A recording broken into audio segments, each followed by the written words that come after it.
Si Rhea ay isang simpleng estudyante sa isang unibersidad sa Maynila. Dahil sa kakulangan ng budget, napagdesisyonan niyang tumira sa isang dormitoryo malapit sa campus. Hindi pa siya sanay sa buhay dormitoryo, kaya madalas niyang nararamdaman ang kalungkutan sa gabi.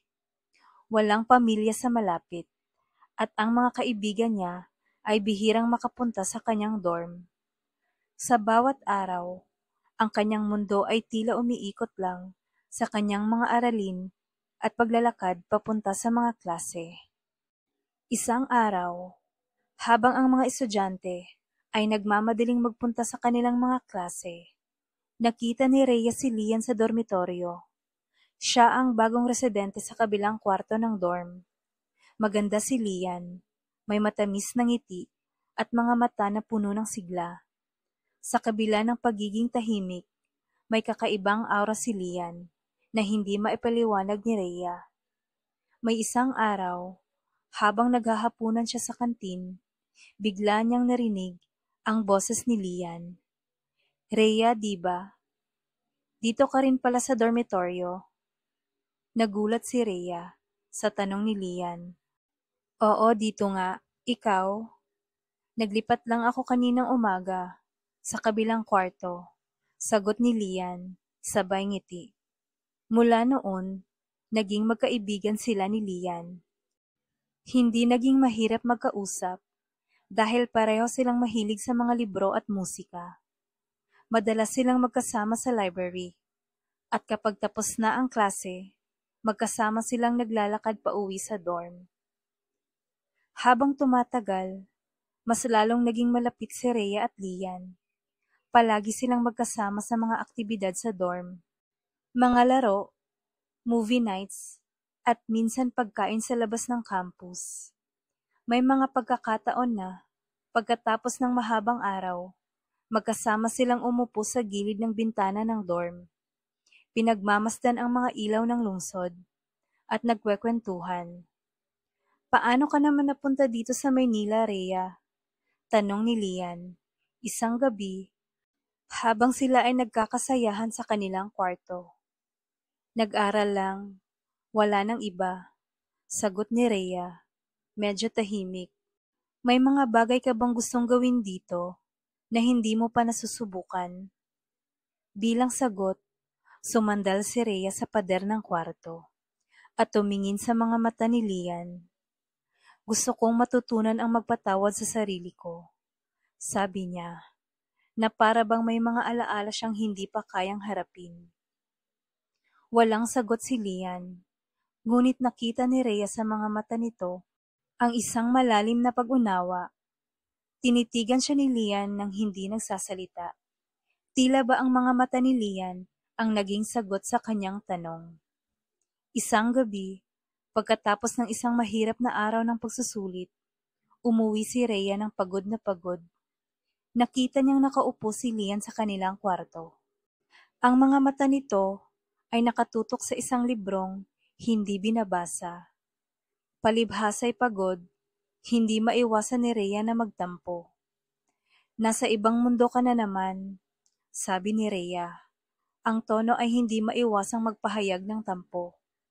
Si Lian, na nararamdaman ang tensyon, tinitigan si Rhea ng ilang sandali bago ito tumayo.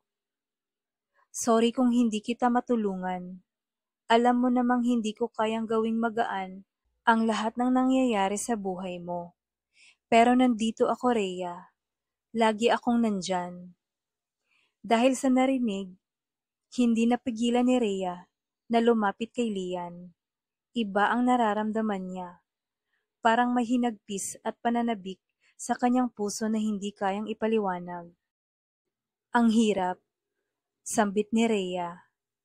Ang boses ay malumanay. "Gusto ko nang magpatawad, pero hindi ko pa kayang harapin ang sarili ko." Tumahimik si Lian, ngunit mabilis na nilapitan si Rhea. Hinawakan niya ang kamay ni Rhea at itinago ang mga mata sa likod ng kanyang buhok. Hindi nagsalita si Lian, ngunit ang presensya nito ay nagbigay kay Rhea ng lakas.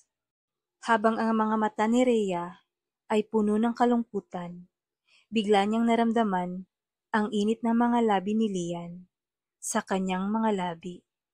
Isang halik na punong-puno ng pangako at hindi kayang ipaliwanag na damdamin. Nang maglapat ang kanilang mga labi, ang buong mundo ni Rhea ay parang huminto.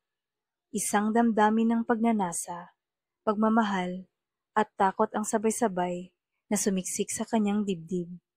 Hindi nila alam kung anong nangyari, ngunit nang maghiwalay ang kanilang mga labi, parehong namumugto ang kanilang mga mata.